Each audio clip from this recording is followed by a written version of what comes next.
کنگھی کرنے کے بعد جو بال ٹوٹتے ہیں کیا ان پر کچھ پڑھ کر پھینکنا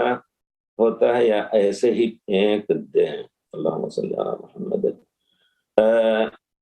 جسم سے کوئی بھی جز ناخن تک کاٹنے پر یا بال نکلنے پر علماء کا فتویٰ ہے، افضل ہے، اور اس پر اجتہاد ہے تابعین کا کہ انسان کے جسم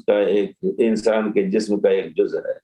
اس کو یوں ہی پھینک نہ دیا جائے، اس کو کہیں دفن کرتے ہیں۔ یہاں تک کہ شیخ ابن باز وغیرہ کا بھی فتویٰ ہے کہ ناخن وغیرہ کاٹ کر کے پھینکے نہ،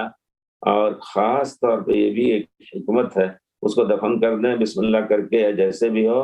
لیکن یہ ہے کہ جب دفن کر دیں گے تو ساحر لوگ اس کو نہیں پا سکتے۔ سنا ہے ناخن کے ذریعے سے سحر وغیرہ بہت کچھ کرنے کا وہ طریقہ۔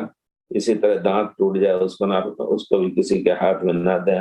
اس کو بھی دفن کر دیں ایسی جگہ پر کہ کوئی پا نہ سکے۔ تو کنگھی کرنے کے بعد جو بال ٹوٹتے ہیں اسی پر آپ کہیں گے کہ اس کو بھی آدمی وہیں نہ پھینک دے اور اس کو کہیں دفن کر دے۔ کہیں دفن کر دے، آپ کہیں گے کہاں جائیں گے دفن کرنے، اور کچھ تو لوگ باہر جاتے ہیں، شوہر ہیں، بچے ہیں اور کچھ ہیں، وہاں کہیں